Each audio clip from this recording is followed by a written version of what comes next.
say. Today is one day after the 1 month anniversary of my wife's passing.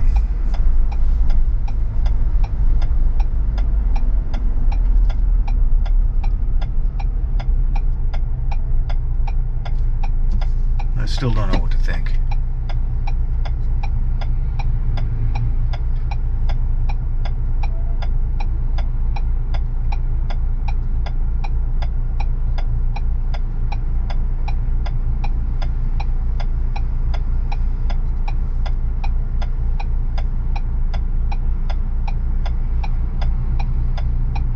It doesn't seem real.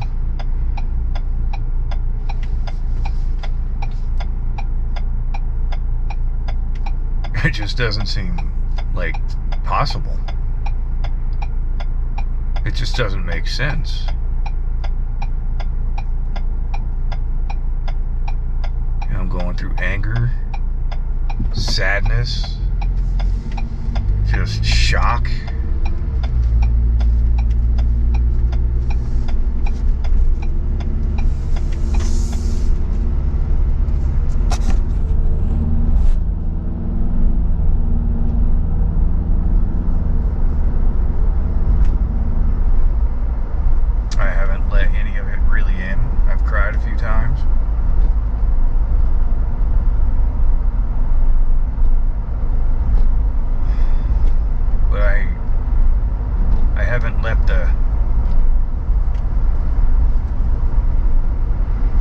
Truth of it hit yet. I don't know if I'm avoiding it or if it's some protection mechanism with my brain, or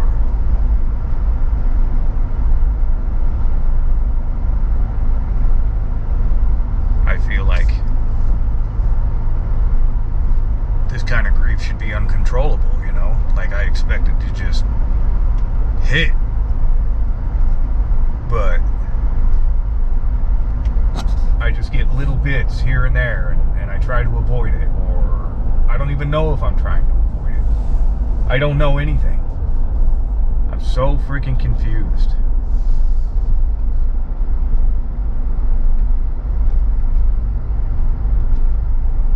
I feel empty, but I don't feel despair.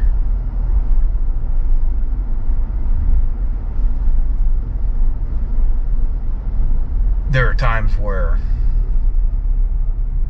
like last night, for instance, I was just looking at one of her pictures and just looking at how she's just admiring me, and it just freaking kills me. I mean, I love it, the way she viewed me.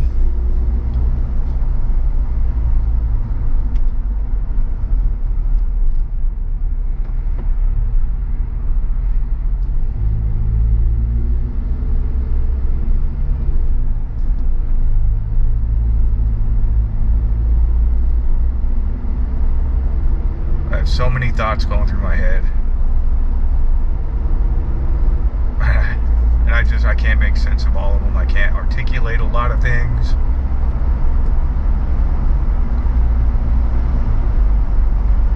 I don't know if I'm distracted with all the craziness that's happened, you know, since the day she passed, and just the shit hit the fan immediately.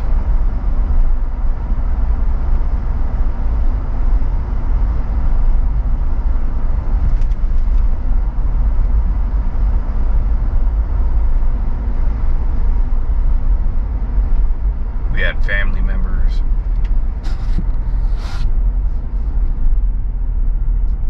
within 24 hours, I would say less than 20 hours of my wife's passing, her older daughter like stole all the credit cards out of my wife's wallet and proceeded to make Amazon purchases. I'm thinking that's the first thing you can think of. Get what you want, get what you can. So right off the bat, I had that to deal with. And we had people come up from Texas So her oldest daughter lived with us. She's 30 years old, married, has 3 of somebody else's kids.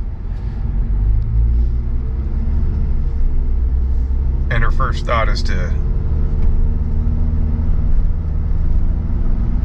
make Amazon purchases in the guise of, she was crying to me. Crying. Saying, I thought Grandma would want her grandkids to have a blanket. And I'm just like, you can't just do this. It's disrespectful, for one. Second, it's illegal. I thought that might, compel her to stop. So I told her to return everything. She canceled all the orders, but it was too late to cancel one. And it wasn't a blanket that she ordered. She ordered a whole bunch of, frickin' toys. And then later, tries to tell me that her 8-year-old did it. It's not the first time she's blamed the 8-year-old. And so for about a week, she just kept stealing things from the house. We hadn't even had a chance to come to grips that my wife had passed. There's friends and family in the front yard just trying to who knows, man? It's just but she's in the house, ransacking the house, stole deeds to things, titles. My wife was creative, and she just packed her vehicle full of creative things and that my wife had done, and took them off to some storage unit. I asked her many times to stop.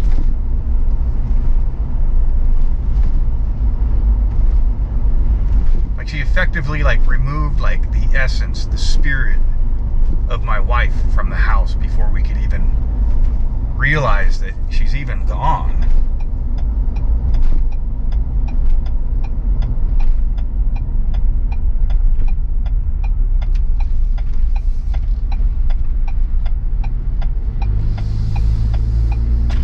So I had to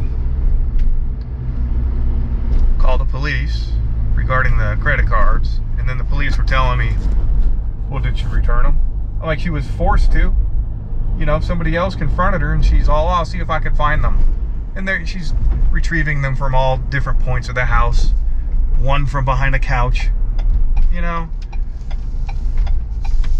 I said, I want charges pressed. And the cop is like, well, did she return them? I'm like, if I stole something from a store and then returned it, I'm still going to get charged. I just don't understand.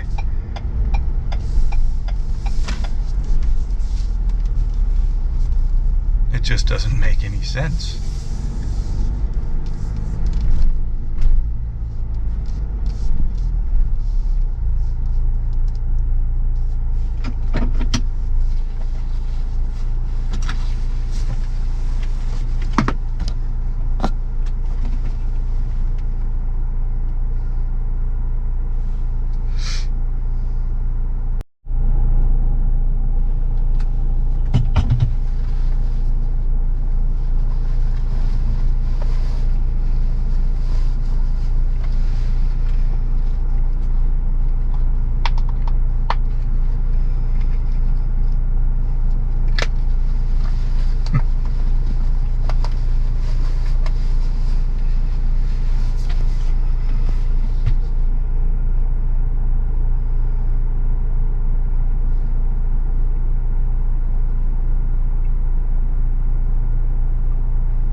had to end up getting a restraining order on her. Because it was constant chaos. Constant gaslighting. Constantly like trying to play nice and pretend to cry. Just to get what she wanted. We asked her to leave. And she ended up parking up the street, keeping an eye on the house. So I had to throw that in as a stalking element.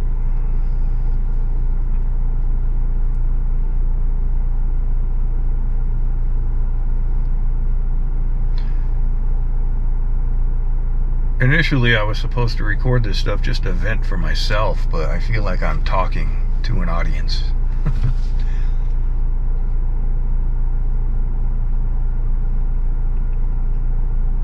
I mean, it's just like the natural... Like, I feel like I'm just presenting something to an audience, so that's... I guess the nature of how this is going to be.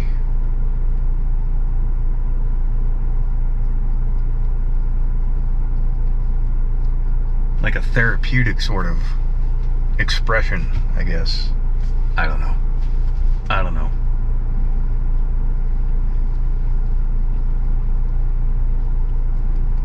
All I know is there's a lot that's in my head, and I'm trying to make sense of it, and I just gotta talk.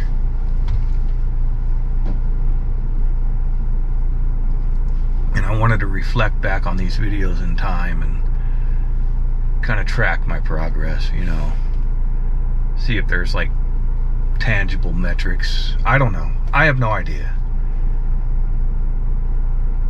But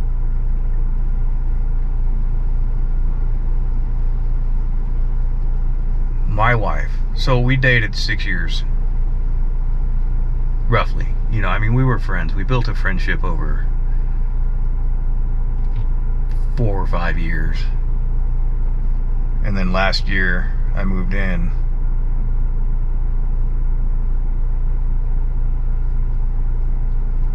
And that's when I started to like notice the hell my wife had experienced, you know.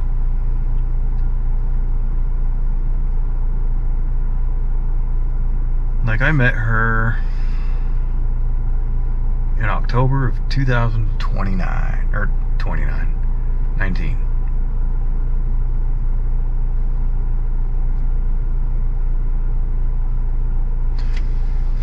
I saw a profile online and I expressed interest, but her dad had just died and she just got out of a divorce. So I was like, alright. So then I wasted like a year and a half with one chick. And I moved to another girl, which was a nightmare, for 5 months. Took me 8 months to like start getting my head back. And then I went back to that year and a half chick for another year and a half or so. I feel like I wasted 5 years with her. But all the while, Heather, my wife, we would continue talking. You know, we would court each other through the years. We'd have our separate lives. We lived in the same town, like half mile away, maybe a mile away from each other.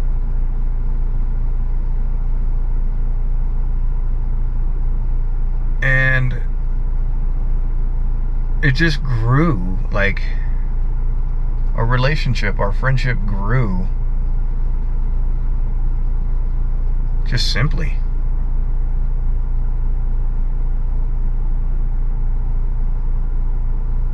There was no trying to impress each other. I don't know how to make sense of it. It was just one of the most beautiful developments of a relationship or a friendship I had ever had. It was real, it was true, it was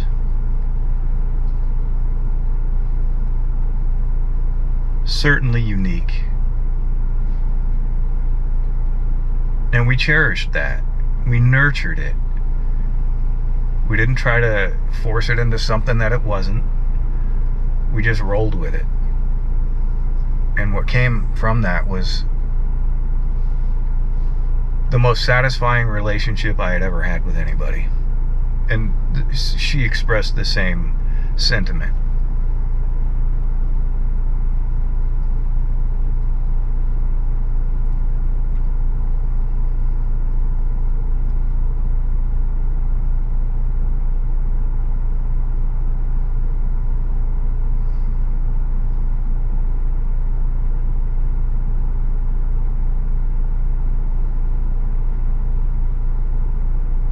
She would date other people. I would date other people.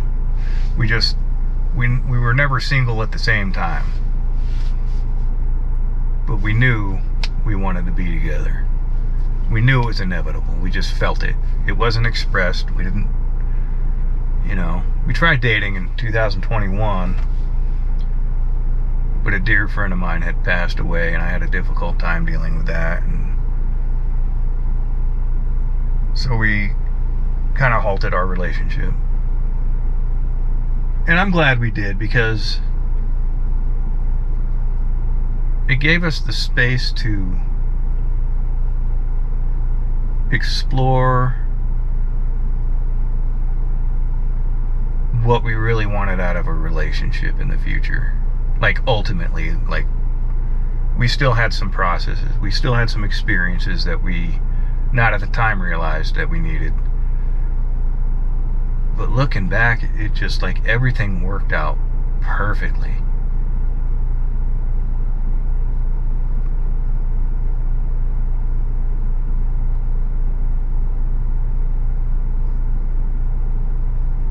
I remember being a little jealous,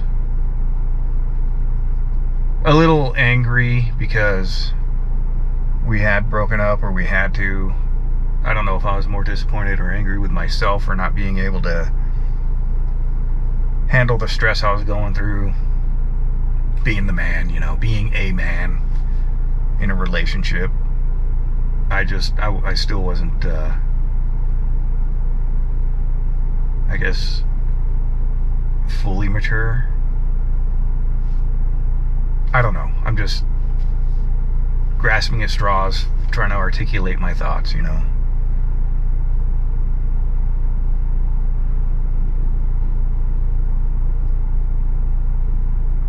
I remember being pretty upset, disappointed, the FOMO thing,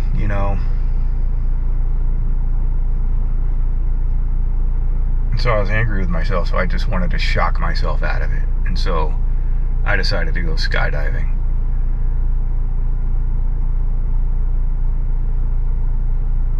I don't know, I'll bounce back and forth trying to make sense of this and that, and revisit certain things with new context, or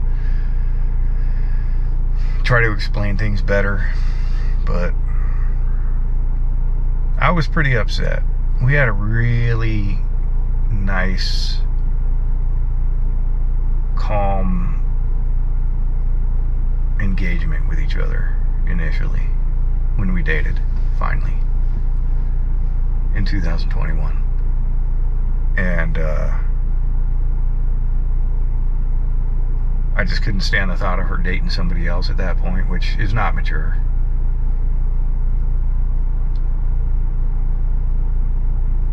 But I remember being insecure, and I had said something to her, because she's beautiful, and so she constantly gets hit up online. And I just didn't want somebody else to take the place that I knew I belonged, and she knew I belonged there too. And it was just, I don't know, like, it could be construed as divine intervention.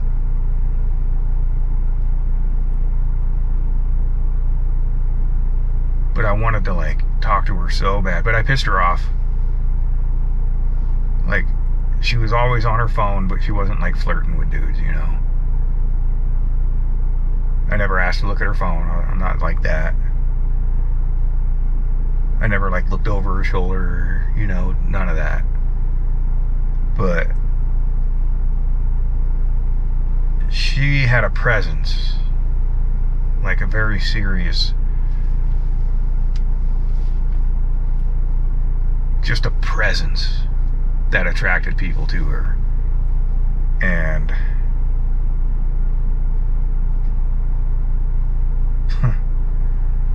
I remember, through my insecurity, accusing her of being an attention whore.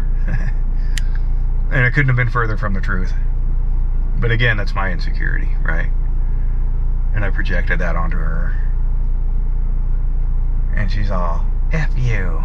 And then she like blocked me for like a couple months. And then that's when I was like, ugh, mad at myself, and decided to go skydiving. And I did. Twice. Loved it. But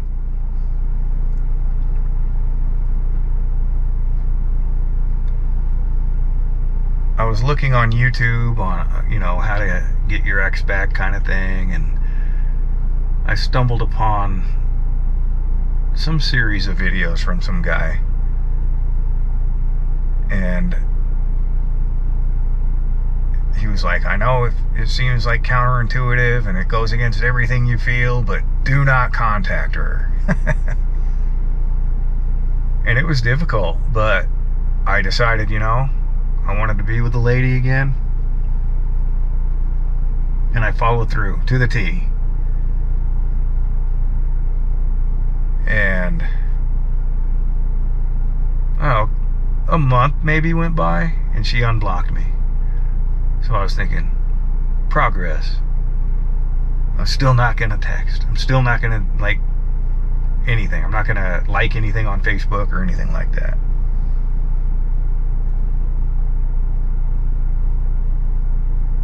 And I just held on to, I just followed, like I said, to the T, the instructions.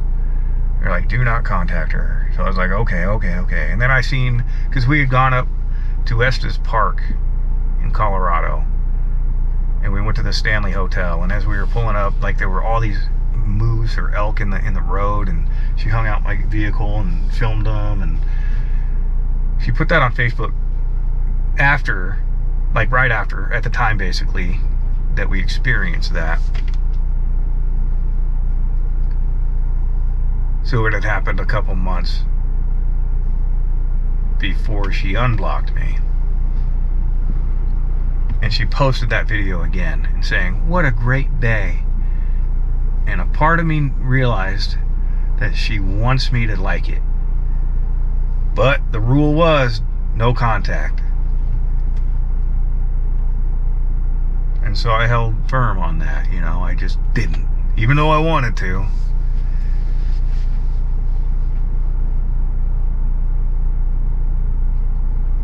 And then, like, I don't know, like, I just knew she wanted me to, like, text her again, and I didn't. And so, I don't know, a couple months went by, and I don't know, we began talking again, which was nice. But I didn't want to be like, we should date, we should pick up where we left off. It was, no, it was basically, it wasn't contrived, it wasn't like forced, it didn't feel uncomfortable. It was just continuing, I guess, the realness, I guess, of just talking to each other, communicating with each other.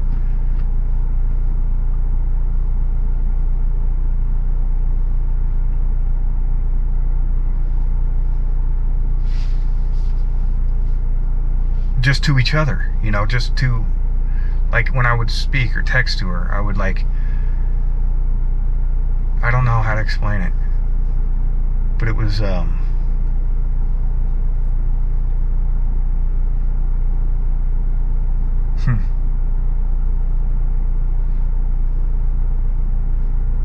like, I would talk to her, not some idea that I wanted her to be. It was just straight up on our own level, just talking. And a few months after, I would get a text from her. Are you dating anybody?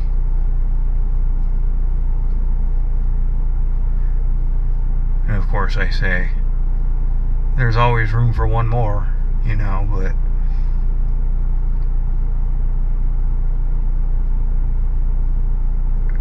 that was just a joke. But she, tells me, like, I don't want to date anybody who's dating somebody else or other people. And, who does really want to do that? Nobody. So, yeah, I'm not going to lie to her. I told her, yeah, I am dating somebody. And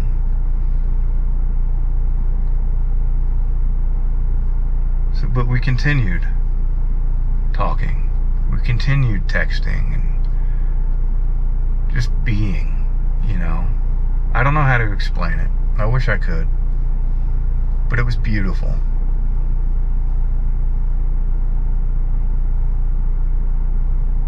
The following year, we went to the Renaissance Festival together, but I was still dating somebody else. And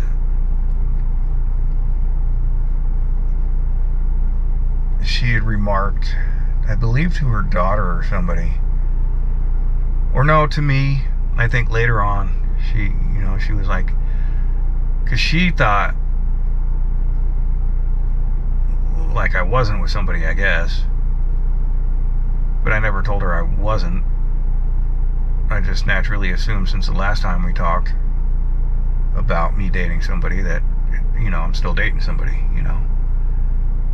But I didn't go there like hugging on her. I didn't go there like standing close to her and stuff. She remarked that she was kind of confused that I went with her, but wasn't like paying that attention to her. Because I'm not going to have a girlfriend and pay attention to some other girl. Or, I'm just not going to play games. And I had my daughter with me too, and I didn't want her to get the wrong idea about me either. But I explained to my daughter, she was like 15 at the time, that I don't know, I don't recall right now.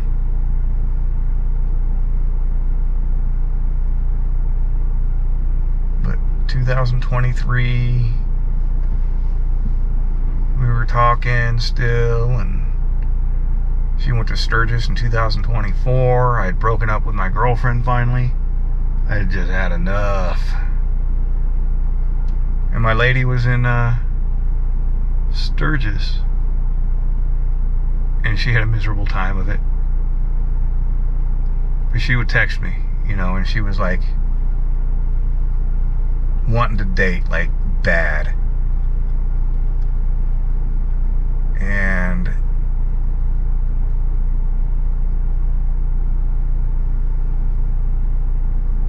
the idea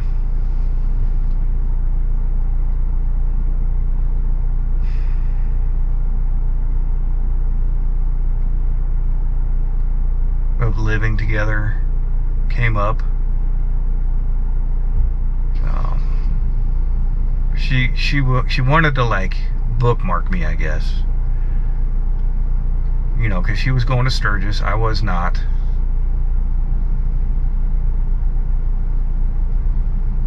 And since she was in Sturgis and I broke up with somebody, because I always had a girlfriend, she was saying, are you going to be looking for somebody else? And I was thinking, like, what do you mean, And she was like, because I won't be available. And I was like, what do you mean by unavailable? She's all, I won't be here. And I was like, I'm not going to look for anybody else. And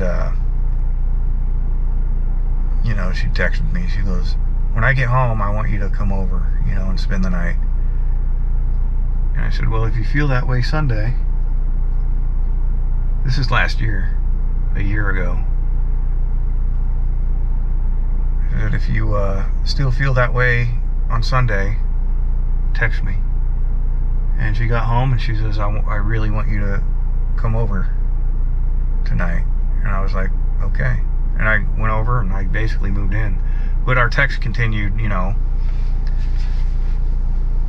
talking about our history and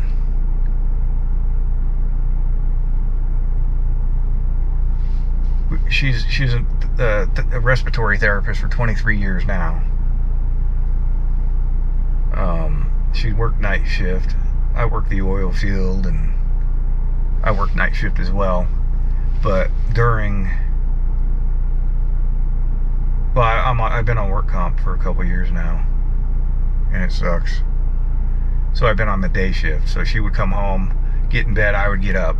So it was that.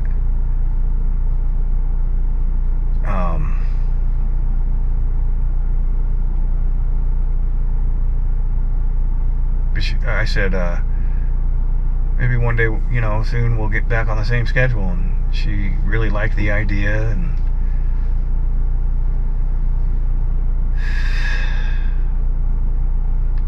she says, maybe by then we'll be living together. That would be fire.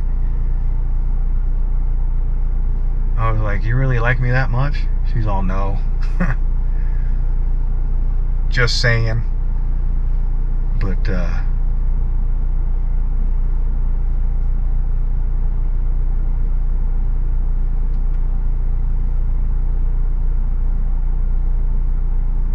she says, basically, after all, it has been 5 years, And I'm like, yeah, we've learned all we're going to learn on our own.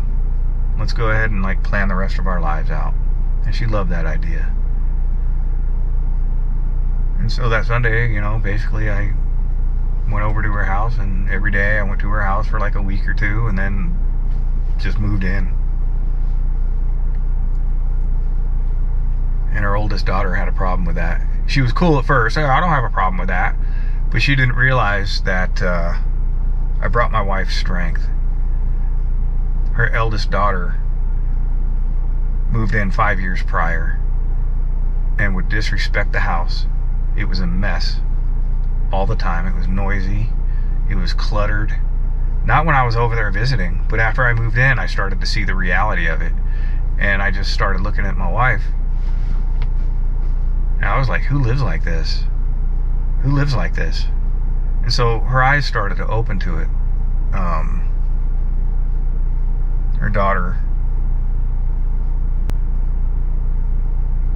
kept my wife exhausted for 5 years so she could exact control over her.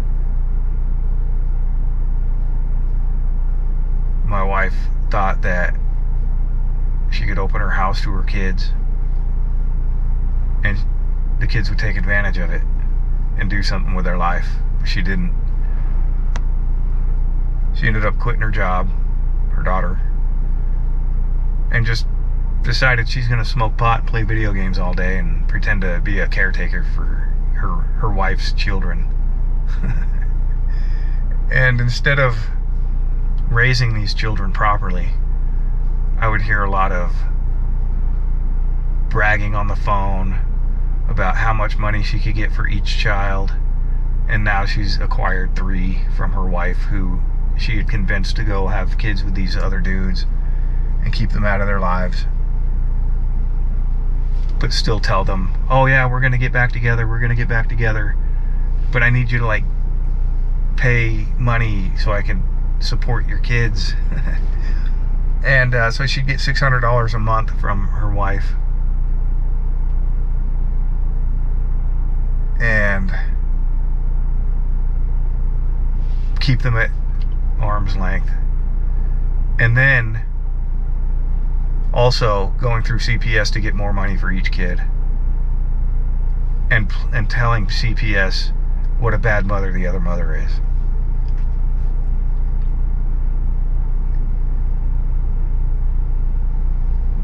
And there was 2 CPS visits to the house in one day.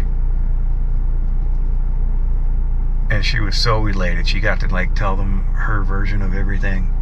And she was so elated that I remember walking toward the front door, and she was there as well, walking with me. And she had just I don't know if she was just high on, the narcissism. She was like, yeah, I know how to basically scam the system. She didn't use that word, but effectively that's what she said. And I was thinking to myself, who thinks like this?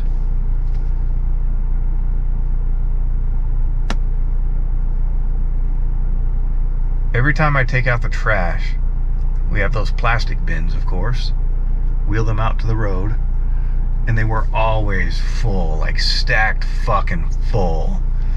And every time I go out there, I felt like trash. Like I felt like I belong in like some urban area. I just couldn't believe how much trash was accumulated. And like we would like the trash would come, they'd empty our trash, and literally that day it would be half full again. So then I had to figure out all week how I'm gonna, organize the trash that we have yet to come. It was embarrassing. She has no shame.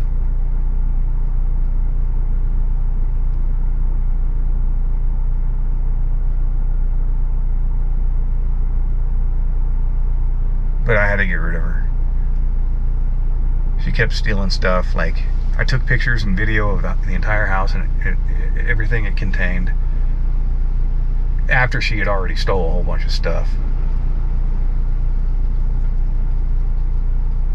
And all I wanted to do was just make sure everybody, agreed on what they felt their mom would want them to have had she died. That's all I wanted to do. But then she has her other kid come up from Texas.